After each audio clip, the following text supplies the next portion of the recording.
My name is Beatrice, and at 25 years old, I never expected to be fighting my own parents for the $10 million estate my grandparents left me. They raised me when my parents abandoned me at age 5, giving me everything they never did: love, stability, and values. When my grandfather passed 6 months after my graduation, I honored his wishes by securing the inheritance in a trust.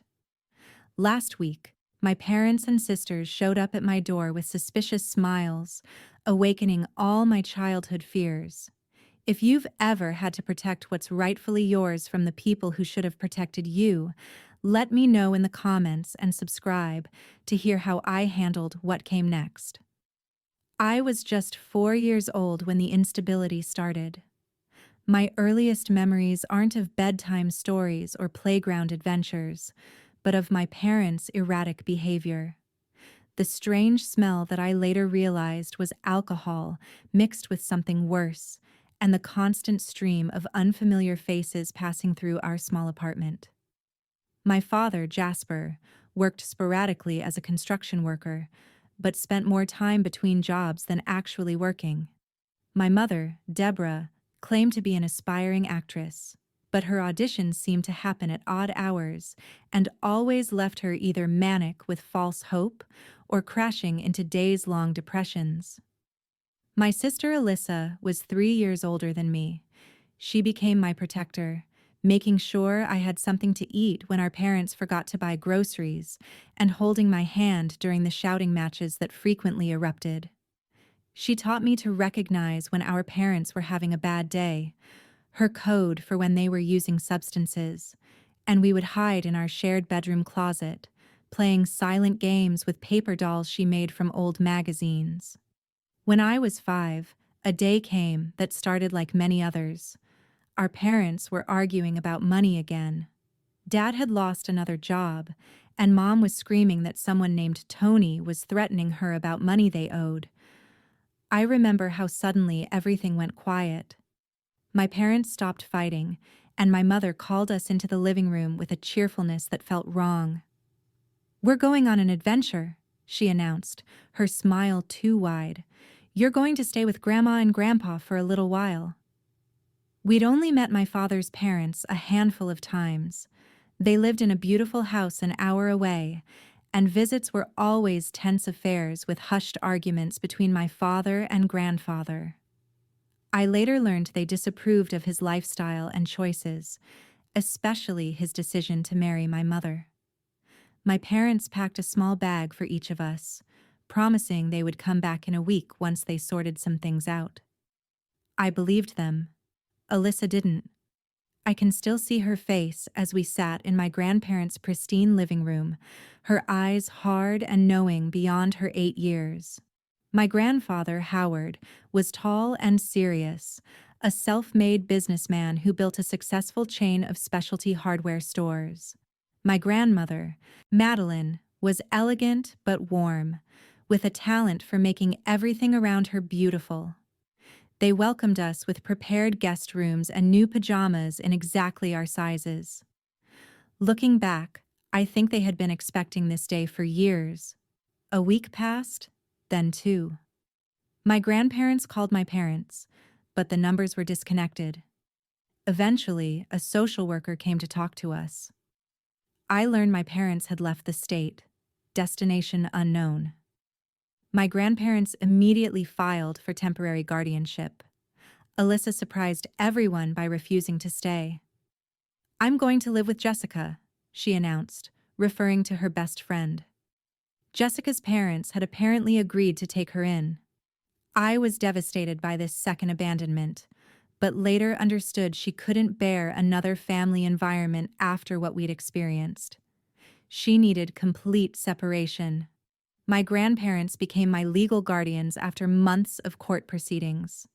They never spoke ill of my parents in front of me, but I overheard enough to understand my father had serious debts and possibly legal troubles. Every few months, we'd receive a phone call or postcard from my parents with vague promises about coming back for me once they were settled. The calls became less frequent, the promises more hollow. Meanwhile, my grandparents created the stable home I'd never known. Grandmother taught me to bake and garden. Grandfather helped me with math homework and took me fishing on Sunday mornings. They attended every school event, cheered my achievements, and comforted my disappointments. They never tried to replace my parents but filled the void with something perhaps more valuable: unconditional love paired with consistent boundaries. They were wealthy but lived modestly, believing that money was a tool for security and helping others, not for show. Wealth that's displayed is wealth diminished, grandfather often said. They taught me the value of education, hard work, and financial responsibility. Every birthday and Christmas, they put money into an education fund for me, explaining how compound interest worked and why planning for the future mattered. By my teenage years, the occasional calls from my parents felt like intrusions rather than connections. My sister Alyssa would sometimes reach out, but she had built her own life and seemed determined to distance herself from our shared past. I understood but missed the closeness we'd once had. My grandparents became my true family, the foundation of my understanding of love and trust. But they also inadvertently taught me caution. I learned early that the people who should protect you sometimes don't, and that security requires vigilance. These were lessons I couldn't have imagined would become so crucial later. By the time I turned 15, life with my grandparents had become a comfortable routine. We lived in their beautiful colonial home in Massachusetts, where my grandmother tended her prized rose garden, and my grandfather spent evenings in his study reviewing business reports. Their home became my sanctuary, a place where I finally felt safe enough to flourish. My grandparents never flaunted their wealth. Their $10 million estate was the result of my grandfather's business acumen and decades of smart investments. Grandfather had built his hardware store chain from a single location into a regional powerhouse before selling to a national corporation just before I came to live with them. They lived well but sensibly, investing in quality rather than extravagance. Money is freedom, grandfather would say, not to buy things but to make choices. Integrity is based on what's right, not what's necessary. This philosophy shaped my own relationship with finances. I worked summer jobs, not because I needed to, but because grandfather believed everyone should experience earning their own way. School became my refuge and passion. Without the chaos of my early years, my natural intelligence flourished. I joined the debate team, played violin in the orchestra, and maintained straight A's. My grandparents attended every competition and concert, their proud faces a constant source of motivation. During those years, contact with my biological parents dwindled to almost nothing. Occasionally around Christmas or my birthday, a card would arrive with a generic message and no return address. My sister Alyssa graduated high school and immediately moved across the country for college, making it clear she wanted to start fresh with no connections to our past. When college application season arrived, my grandparents encouraged me to aim high. With their support, I applied to several prestigious universities, eventually accepting an offer from an Ivy League school to study finance with a minor in legal studies. The day my acceptance letter arrived, grandmother made my favorite dinner, and grandfather opened a bottle of champagne he'd been saving. "For moments that matter," he said, pouring me a small glass despite being underage. I threw myself into college life, joining investment clubs and securing competitive internships during summers. My analytical mind thrived in the world of finance, and professors often commented on my unusual maturity and practical knowledge. Few knew this came from years of listening to my grandfather discuss investment strategies and market trends over breakfast. During my sophomore year, the first shadow fell over my carefully constructed world. Grandmother, always energetic despite her 70 years, began experiencing unusual fatigue. Tests revealed an aggressive form of cancer that had already spread. The prognosis was poor. I wanted to take a semester off to help care for her, but both my grandparents refused. "Your education is non-negotiable," grandmother insisted during one of our video calls. "I need to know you're building your future while I'm fighting this battle." I compromised by coming home every weekend. The 3-hour bus ride each way gave me time to study while still being present for her increasingly difficult treatments. Watching my strong, elegant grandmother diminish was heartbreaking. But she faced her illness with the same grace she brought to everything. "Life doesn't always give us what we want," she told me during one of our last conversations, "but it always gives us chances to show who we are." She made me promise to complete my degree and to always protect myself while keeping my heart open. Grandmother passed away during the spring semester of my senior year.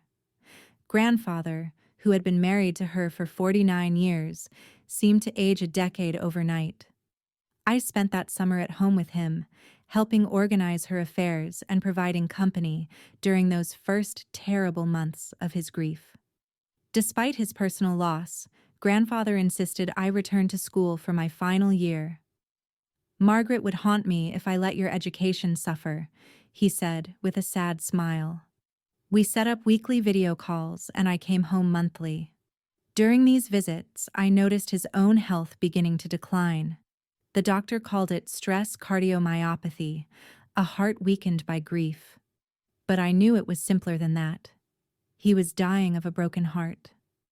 Throughout all this upheaval, my parents remained conspicuously absent. Not even a condolence card arrived after grandmother's passing. My sister Alyssa sent flowers but couldn't attend the funeral due to work commitments.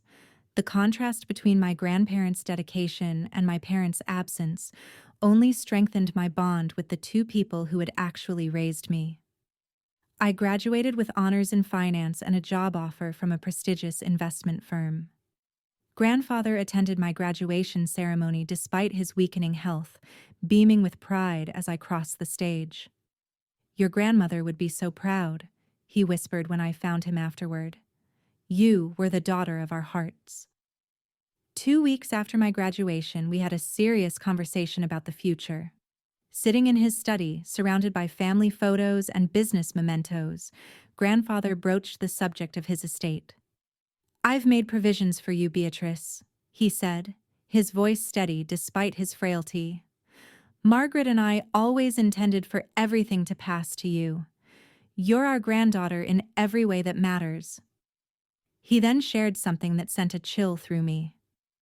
"Your father has contacted me twice in the past month asking for money, significant amounts. When I refused, he made veiled references to his rights as my son." Grandfather's expression hardened. "I want you to be prepared. When I'm gone, they may come back." I didn't want to think about it then, believing his concern was exaggerated.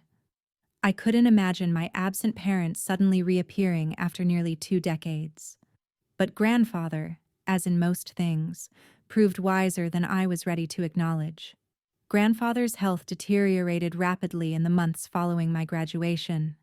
What began as fatigue and occasional shortness of breath progressed to congestive heart failure that required hospitalization.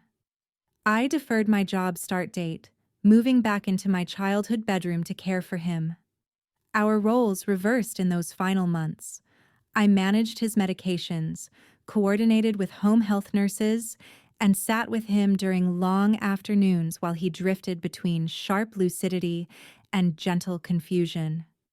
During his clear moments, he continued my financial education, now with a new urgency. "People show their true nature when money is involved," he told me one evening as I helped him review some documents. "Even family, perhaps, especially family." He insisted on introducing me to his longtime attorney, Paul Sullivan, who began including me in discussions about the estate. I learned that my grandparents had amassed considerable wealth beyond the family home and investment accounts I knew about. The total estate approached $10 million.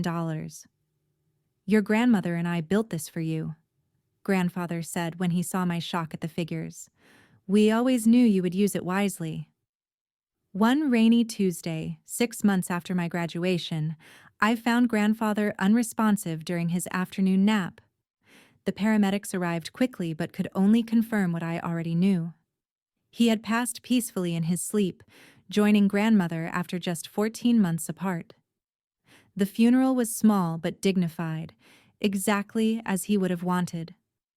My sister Alyssa attended this time, standing awkwardly in a black dress she clearly had bought for the occasion. My parents did not appear. Later, I learned they had called to the funeral home, asking about arrangements, but never made the trip. The reading of the will took place in Paul Sullivan's wood-paneled office downtown. I sat alone across from him, a single beneficiary where there should have been a family. The terms were straightforward. I inherited everything: the house, the investment accounts, the insurance policies, even grandfather's collection of rare coins and grandmother's jewelry. Paul handed me a letter after reviewing the documents. "Harold asked me to give you this privately," he explained, leaving me alone to read it. "My dearest Beatrice, if you're reading this, I've joined Margaret, which brings me peace, even as I regret leaving you. You have been the greatest joy of our later years, and we couldn't be prouder of the woman you've become.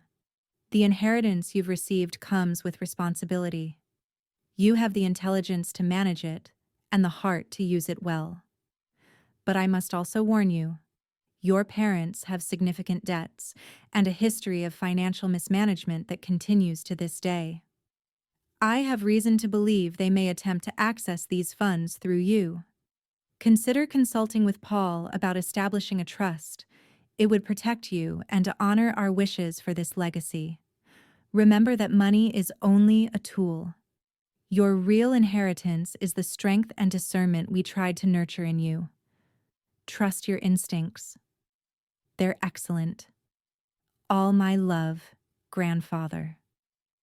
I sat in that quiet office, tears streaming down my face, feeling both enormously blessed and suddenly very alone. The responsibility of this inheritance felt overwhelming, but beneath that was a deeper concern. My grandfather's warning echoed my own unacknowledged fears about my parents' potential reappearance.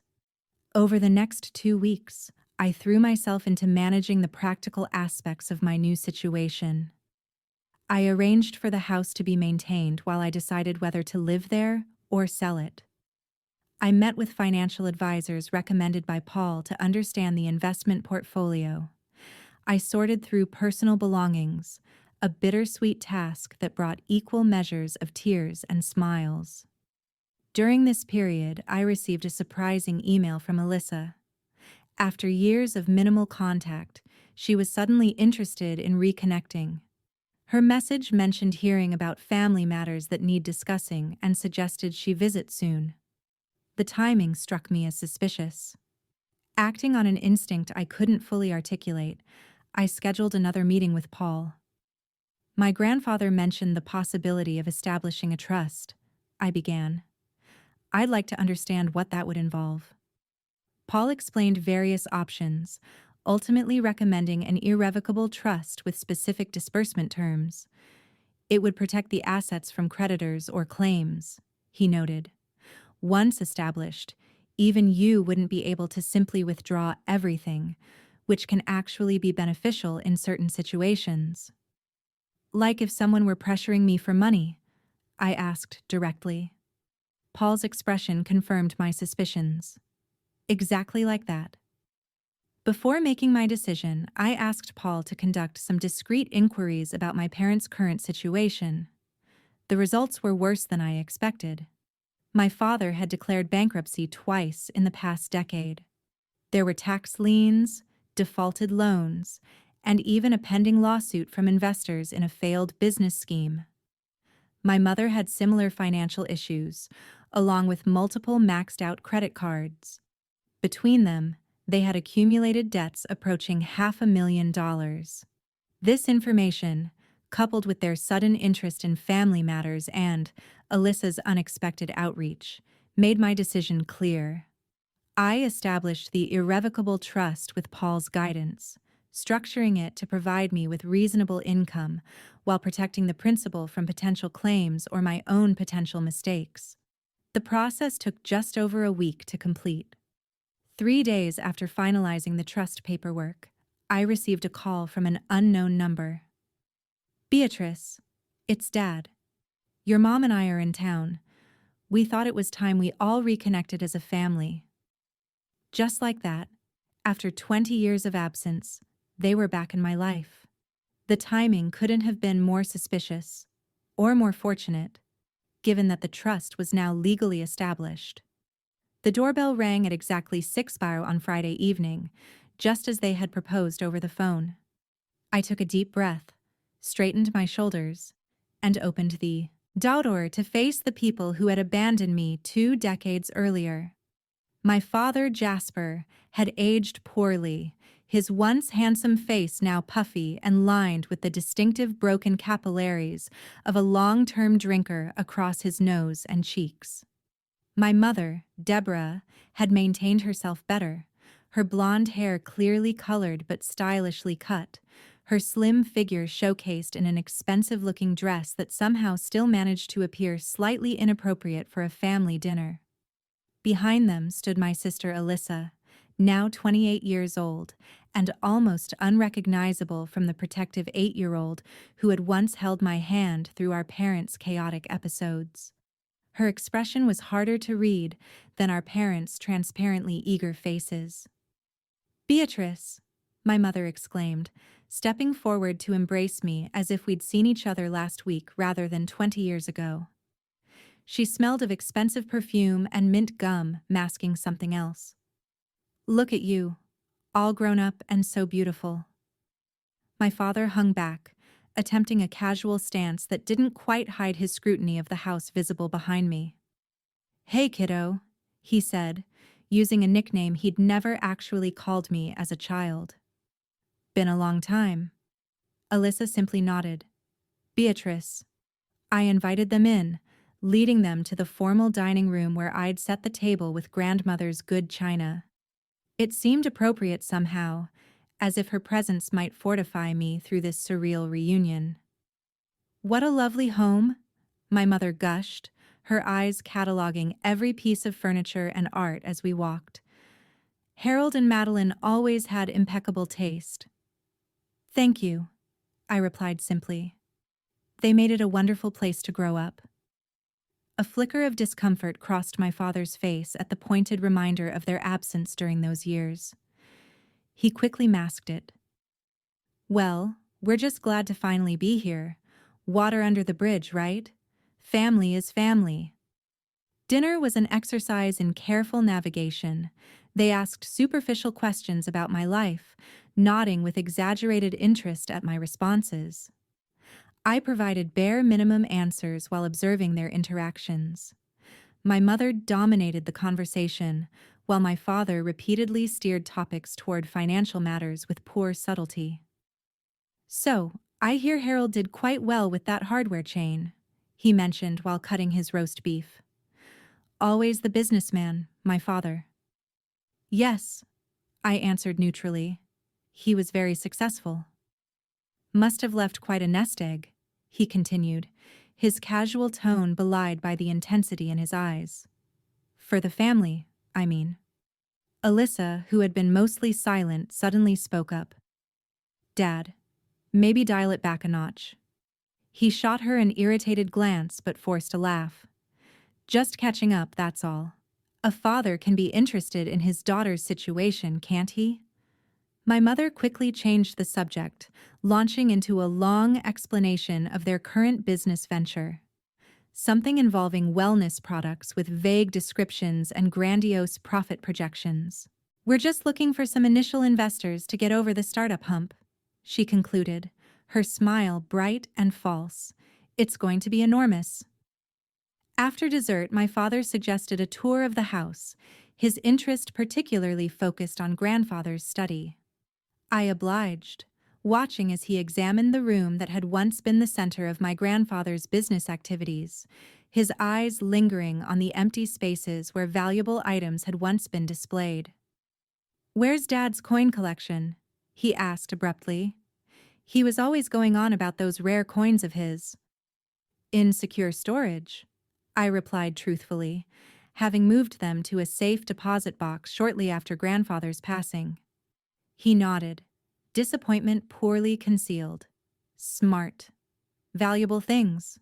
Those coins." When we returned to the living room, my mother launched into reminiscences that bore little resemblance to my actual childhood. According to her revised history, they had made the heart-wrenching sacrifice of leaving me with my grandparents to give me advantages they couldn't provide, always intending to return once they were established. "We always kept track of you, sweetheart," she insisted, reaching for my hand across the coffee table. I allowed the contact but felt nothing beyond a clinical curiosity at her performance. "It broke our hearts to be apart from you, but we knew Harold and Madeline could give you the best of everything." "Yes," I said evenly. "They did." The evening continued in this vein, with increasing hints about their financial situation. My father mentioned his temporary cash flow issues that had unfortunately persisted longer than expected. My mother spoke about medical bills from unspecified procedures. Alyssa remained mostly silent, watching the performance with an unreadable expression. As they prepared to leave, my mother delivered what was clearly their planned approach. "We've taken a suite at the Riverside Hotel, but we're thinking of staying in town more permanently.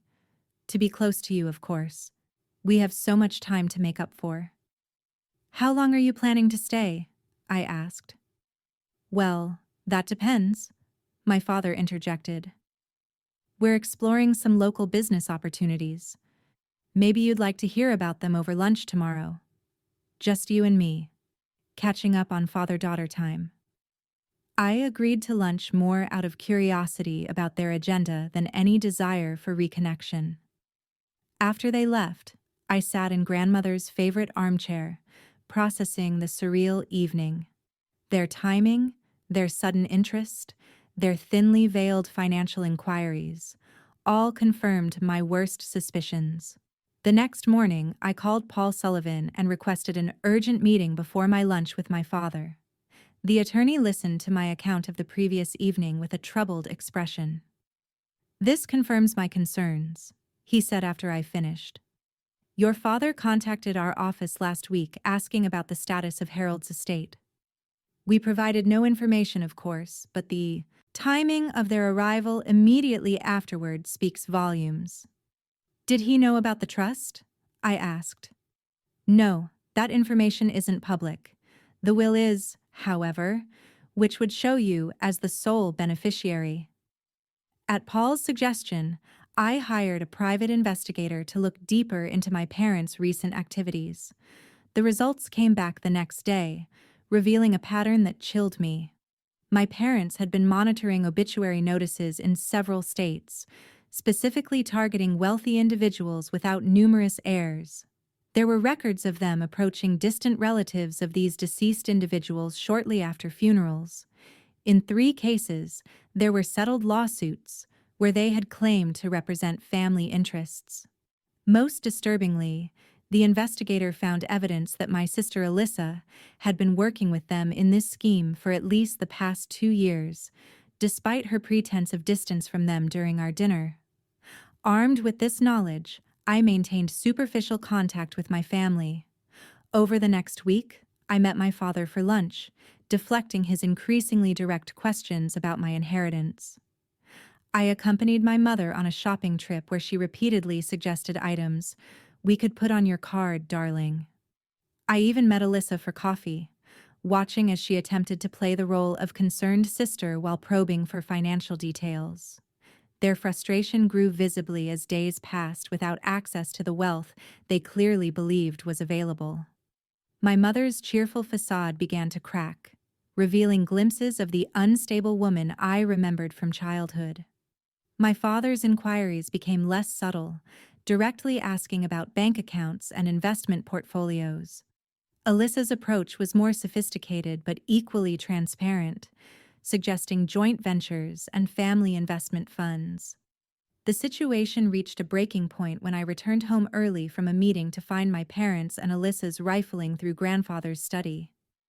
My mother was photographing documents with her phone, while my father pried at the locked bottom drawer with a letter opener. They froze when they saw me standing in the doorway. Shock and guilt were momentarily visible before my mother rallied with a trembling smile. "Beatrice, we were just looking for that family photo album you mentioned, the one with your childhood pictures." The family album was in the living room bookcase, exactly where I'd shown them on their first visit. In that moment, the last lingering doubt about their intentions vanished. These people weren't family returning to reconnect. They were con artists targeting what they believed was an easy mark: the daughter they'd abandoned, presumably desperate enough for family connection to be manipulated. They had dramatically underestimated what my grandparents had given me beyond material inheritance: strength, discernment, and a clear-eyed understanding of what real family meant. "That's not what you're looking for," I said calmly, stepping into the study. My father quickly straightened, sliding the letter opener onto the desk as if he hadn't just been attempting to force a locked drawer. "We were just," he began, but I cut him off. "I know exactly what you were doing." I crossed to the desk and closed the open drawer they had been searching. "Let's stop pretending. Why are you really here?" My mother's face underwent a remarkable transformation. The artificial warmth drained away, replaced by calculation, and then a different strategy entirely: wounded maternal affection. "How can you ask that?" Her voice quivered perfectly, eyes welling with tears that looked almost genuine. "We're here because you're our daughter. We've missed so much of your life." 20 years, I stated flatly. "You missed 20 years by choice, and now you show up exactly 1 month after grandfather's obituary appeared in the national papers." My father's expression darkened further. "Look, Beatrice, families are complicated. We made mistakes, sure, but blood is blood. And whatever issues we had with my parents shouldn't affect your relationship with us. You abandoned me when I was 5. We left you with loving grandparents in a mansion," he countered, an edge entering his voice. "Some kids would call that winning the lottery." Alyssa appeared in the doorway, clearly drawn by our raised voices. "What's happening?" "I caught them searching grandfather's desk," I explained, not taking my eyes off my parents. "Apparently, they're looking for financial information." Alyssa hesitated, glancing between us before attempting a conciliatory tone. "Beatrice, I'm sure they were just curious. This is all a big adjustment for everyone." "Stop it, Alyssa," I said tiredly. "The investigator found your name on the lawsuits too. I know you're working with them." Her expression hardened instantly, the mask of concerned sister discarded. "You hired an investigator to spy on your own family." "My own family raised me," I replied. "They taught me to recognize when I'm being conned." My father decided to change tactics, moving from conciliation to aggression. He stepped closer, using his height to loom over me. "You listen to me. Whatever Harold left, a portion of it should rightfully come to me. I was his son. The son who never visited him during his final illness, who didn't attend his wife's funeral, who abandoned your own daughter on his doorstep." "Legal obligation works both ways," he continued, as if I hadn't spoken. "Parents have obligations to their children, but adult children have obligations to aging parents too. That's the law." "That's not actually how inheritance law works," I corrected him, grateful for the legal courses I'd taken. "And even if it were, you terminated any moral claim when you disappeared from my life." My mother abandoned her tears, switching to cold anger. "We're not leaving without what's ours. Harold's estate must be worth millions. You can't possibly need all of it." "It's not about need," said. It's about respecting my grandparents' wishes. They specifically didn't want you to have access to their money because they poisoned you against us. My father's face flushed red. They turned you against your own parents. They never spoke ill of you, I countered truthfully. They didn't need to.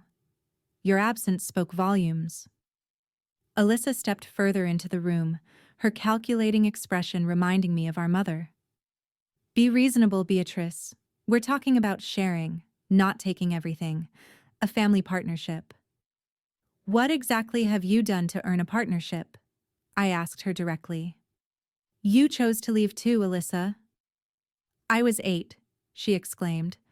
What choice did I really have? The same choice you made as an adult to help them target grieving families. The investigator found everything, Alyssa. The obituary monitoring, the lawsuits, the settlements. How many vulnerable people have you approached after they lost someone? A telling silence followed this revelation. My father recovered first, his strategy shifting to intimidation. He stepped closer, his hand raised. Don't, I warned, stepping back and pulling out my phone. The security system is recording everything, and I won't hesitate to call the police. He hesitated, visibly calculating the potential consequences. My mother grabbed his arm, her eyes darting to the discreet security camera in the corner that they hadn't noticed before. Jasper, don't. It's not worth it. She turned to me, composure recovered but with visible hatred now. This isn't over, Beatrice. Family has rights. You forfeited those rights 20 years ago, I replied. Now please leave before I have you removed. You can't just throw us out, Alyssa protested. We're staying at a hotel we can barely afford. That sounds like poor financial planning, I said, echoing one of grandfather's favorite phrases. But it's not my problem. When they continued to stand their ground, I made good on my threat, calling the security service that monitored the property. My parents and sister finally left, but not without parting threats. We'll see you in court, my father snarled as they retreated to their rental car. You think you've won, but this is just beginning. After they drove away, I sank onto the front steps of my grandparents' home, my home now, and finally allowed myself to feel the full weight of what had just happened. The family I had once longed for had revealed themselves as predators rather than protectors. The closure I might have hoped for had instead opened a new wound, but beneath the pain was something unexpected. Relief. The confrontation had freed me from any lingering childhood fantasies about reconciliation. I could finally put to rest the little girl who had waited by the window for parents who never returned. As grandfather had written in his letter, my true inheritance wasn't just money, it was the strength and discernment to protect myself. Today, I had honored that legacy. True to their threat, my parents filed a lawsuit contesting grandfather's will. The following week, the legal documents alleged everything they had threatened during our confrontation, that grandfather had been mentally incompetent when making his will, and that I had exerted undue influence over a vulnerable elderly man. Paul Sullivan wasn't surprised when I brought him the court summons. We anticipated this, he reminded me, reviewing the documents. The trust structure will make their case extremely difficult, but we should prepare for an unpleasant process. He assembled a legal team specializing in estate litigation. The initial consultation was sobering. They're asking for 50% of the estate, the lead attorney explained. Their filing includes dozens of specious claims, but the core argument is that your grandfather was not of sound mind when he excluded his only son from his will. He was absolutely lucid, I affirmed. We discussed his estate planning decisions explicitly. We'll need to prove that, the attorney cautioned. Medical records, witness testimony, documentation of his decision-making capacity. Meanwhile, they'll try to paint you as a manipulative influence who isolated him from his loving family. The irony was almost too much to bear. The discovery phase began, requiring me to provide volumes of documentation about my grandparents, their finances, and my relationship with them. I spent days sorting through files, gathering evidence of grandfather's mental clarity and the consistent estrangement between him and my father. My parents' legal team demanded access to my grandparents' medical records, financial statements, and personal correspondence. Each request felt like an invasion, a posthumous violation of the people who had protected me. Paul assured me we were providing only what was legally required. But the process still left me feeling exposed and vulnerable. The stress began affecting my sleep and appetite. Nightmares about my childhood returned. Fragments of memories of waiting by windows, of promises broken, of Alyssa's hand slipping from mine as she chose to leave. I would wake gasping, my heart racing, unable to fall back asleep. At Paul's suggestion, I began seeing Dr. Laura Chen, a therapist specializing in family trauma. Our sessions became an anchor in the stormy sea of litigation. What you're experiencing is a complex grief, Dr. Chen explained during one session. You're mourning your grandparents while simultaneously confronting the renewed betrayal by your parents and sister. That's an extraordinary emotional burden. She helped me develop coping strategies for the stress: daily meditation, journaling, and setting boundaries around when I would engage with legal matters. Don't check legal emails after 7 p.m., she advised. Your brain needs time to rest from the conflict. Through therapy, I began to understand that my worth wasn't tied to my parents' approval or even their acknowledgement.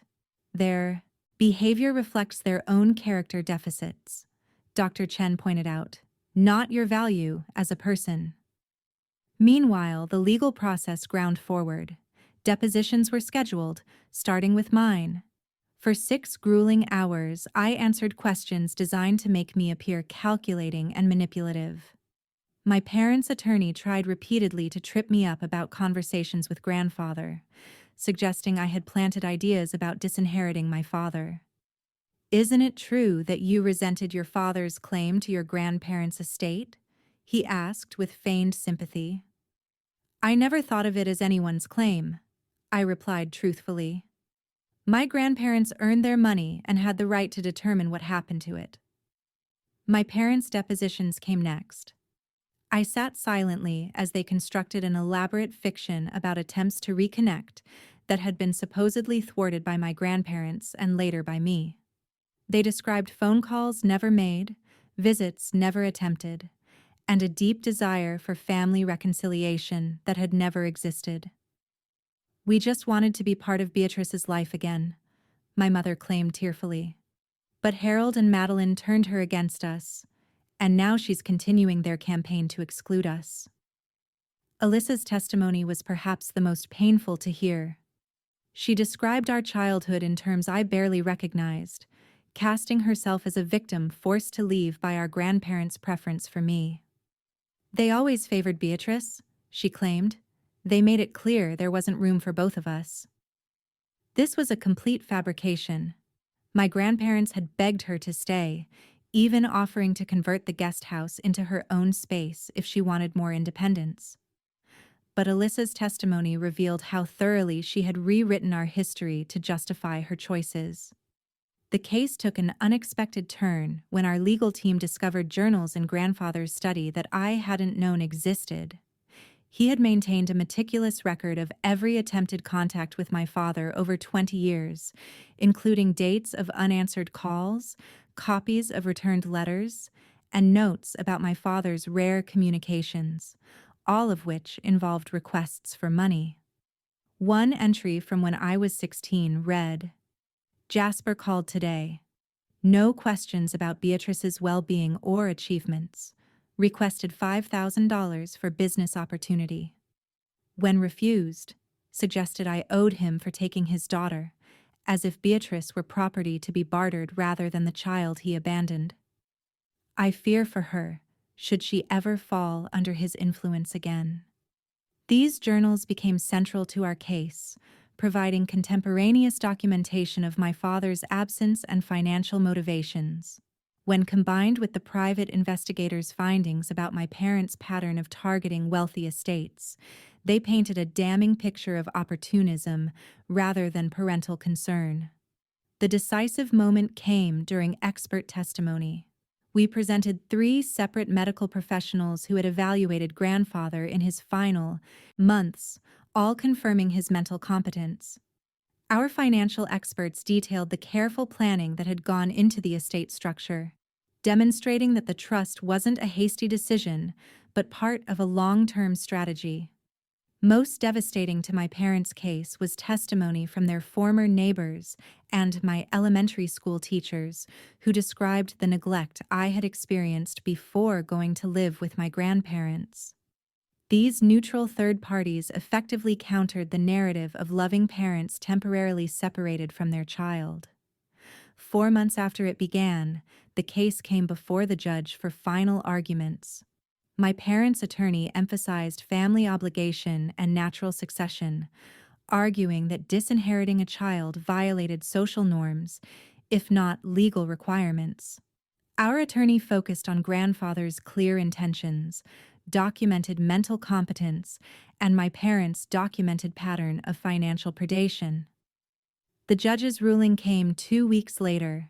She dismissed my parents' claims entirely, upholding grandfather's will and the subsequent trust arrangements as the valid expression of his wishes. In her written opinion, she specifically cited my parents' transparent financial motivations and absence during the decedent's lives as factors in her decision. Outside the courthouse after the ruling, my father approached me one last time. His earlier aggression had given way to a different tactic: desperation. "Beatrice, please," he said, his voice low and urgent. "We're still your parents. We made mistakes, but everyone deserves a second chance. Just help us get back on our feet. A small portion of the inheritance, even just $1 million, would change our lives." I looked at him, really looked at the man who had contributed to my existence but nothing to my character or happiness, and felt the last weight lift from my shoulders. "I have no obligation to finance the lives of people who chose not to be part of mine," I said quietly. The court agreed. "This is finished." As I walked away, I heard my mother call out, "Blood is thicker than water, Beatrice." I didn't turn back, but I thought of something grandmother had once told me. The full saying is, "The blood of the covenant is thicker than the water of the womb." It means the family you choose is stronger than the family you're born into. My grandparents had chosen me, and I had chosen them back. That covenant was my true inheritance, far more valuable than any estate. The legal victory marked a turning point in my healing process. With the threat of losing my grandparents' legacy resolved, I could focus on honoring it properly. I established a scholarship foundation in their names, providing educational opportunities for children raised by grandparents or other relatives, children like me. I continued my therapy with Dr. Chen, working through the complex emotions the court case had stirred up. "Healing isn't linear," she reminded me when I experienced setbacks. "Some days will be harder than others, but you're building resilience with each challenge." Gradually, I began reconnecting with the world beyond the lawsuit. I accepted the job offer I had deferred, starting my finance career while managing the portions of the estate not locked in the trust. I made new friends who knew me as Beatrice the investment analyst, not Beatrice the abandoned child or contested heiress. 1 year after grandfather's passing, I finally felt ready to truly live in the house we had shared, making small changes to make it mine, while preserving the essence of what my grandparents had created. I replanted grandmother's rose garden and converted grandfather's study into a home office where I could carry forward the financial acumen he had taught me. The legal battle had tested me, but it had also confirmed what my grandparents had always believed: that I possessed the strength to protect myself and the discernment to recognize true family connections. That knowledge was perhaps the most valuable part of my inheritance. Exactly 1 year after the court dismissed my parents' lawsuit, I stood on the steps of Westfield Community College to announce the first recipients of the Howard and Madeline Sullivan Memorial Scholarship. 5 students who had been raised by grandparents or other relatives would receive full tuition and support services to complete their degrees. My grandparents believed that education was the most powerful tool for transforming lives. I told the small gathering of press and community members. They transformed mine, not just through financial support, but through the values they instilled and the love they provided when others wouldn't. This public commitment to my grandparents' legacy felt like the perfect counterpoint to the painful public scrutiny of the lawsuit. Instead of defending their memory in court, I was now honoring it through positive action. The scholarship was just the beginning of a larger foundation focused on supporting kinship care families and the children within them. In private, my healing journey continued with both progress and occasional setbacks. Dr. Chen helped me recognize that forgiveness didn't necessarily mean reconciliation. Forgiveness is something you do for yourself, she explained during one of our now monthly sessions. It's about releasing the power that anger has over you. It doesn't require allowing harmful people back into your life.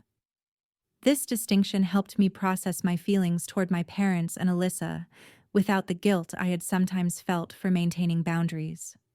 I could wish them well while recognizing that actual contact would likely lead to more manipulation attempts. I occasionally received updates about their lives through mutual acquaintances or news articles. My father and mother continued their pattern of questionable business ventures, moving from state to state as opportunities or legal pressures dictated.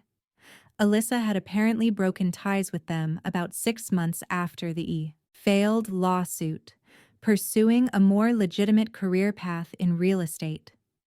2 years after the court case, I received a letter from Alyssa.